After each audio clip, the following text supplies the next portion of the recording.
বলিউডের ভাইজান সালমান খান, যার নাম শুনলেই ভক্তদের চোখে ভেসে ওঠে স্টারডম, স্টাইল আর অ্যাকশন। কিন্তু জানেন কি, পর্দার এই সুপারহিরোর বাস্তব জীবনের প্রেম কাহিনী ছিল সিনেমার থেকেও বেশি নাটকীয়। ঐশ্বরিয়া রায় থেকে ক্যাটরিনা কাইফ, একের পর এক প্রেম এসেছিল তার জীবনে, কিন্তু কেন কোনো সম্পর্কেই টেকেনি? আজকের ভিডিওতে জানব সালমান খানের প্রেম জীবনের না বলা গল্প। সাবস্ক্রাইব করুন আমাদের চ্যানেল আর চলুন ঢুকে পড়ি বলিউডের এক প্রেমবাজ হৃদয়ের গল্পে। ৯০-এর দশকে বলিউডে যখন সালমান খান জনপ্রিয়তার চূড়ায়, তখন তার জীবনে আসে এক স্বপ্ন সুন্দরী ঐশ্বরিয়া রায়। হাম দিল দে চুকে সনম সিনেমার সেট থেকে শুরু হয় সেই রোম্যান্স।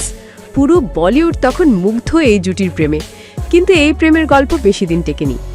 ২০০৮ সালে সালমান খানের হোস্ট করা জনপ্রিয় গেম শো ১০ কা দামে অতিথি হয়ে আসেন ঐশ্বরিয়া রায়।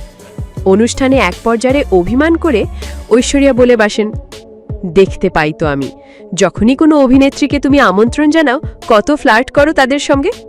এই কথায় হতবাক হয়ে যান সালমান, কিন্তু উত্তর দেন ভালোবাসার ভাষায়, তুমিও এসেছো, এসো, তোমাকেও আমি জড়িয়ে ধরছি।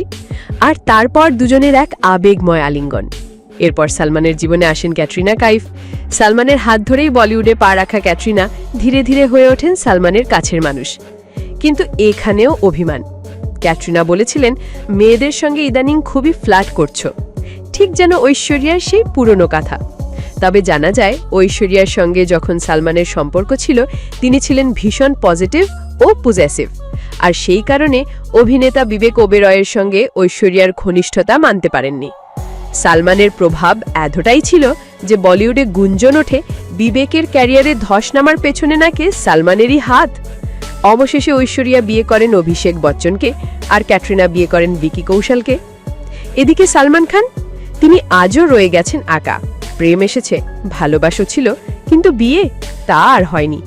এক টক শোতে সালমান বলেন, সব আমার দোষ, আমার প্রেমিকাদের নয়, আমার ভুলেই তারা আমাকে বারবার ছেড়ে চলে গিয়েছেন। এ এক আফসোসের স্বীকারোক্তি, এক অসহায় ভালোবাসার গল্প। বলিউডের স্টারডম, ফেম, গ্ল্যামারের পেছনে লুকিয়ে থাকে এক নিঃসঙ্গ হৃদয়ের গল্প। সালমান খানের প্রেম কাহিনীও ঠিক তেমনই। ভালোবাসা ছিল, কিন্তু সেটি হয়তো পরিণতিতে পৌঁছায়নি। আপনার কি মনে হয়, সালমান খানের এখনও বিয়ে করা উচিত? নিচে কমেন্টে জানাতে ভুলবেন না। ভিডিওটি ভালো লাগলে লাইক দিন, চ্যানেলটি সাবস্ক্রাইব করুন এবং শেয়ার করুন আপনার বন্ধুদের সঙ্গে। দেখা হবে পরবর্তী এক্সক্লুসিভ বলিউড গল্পে।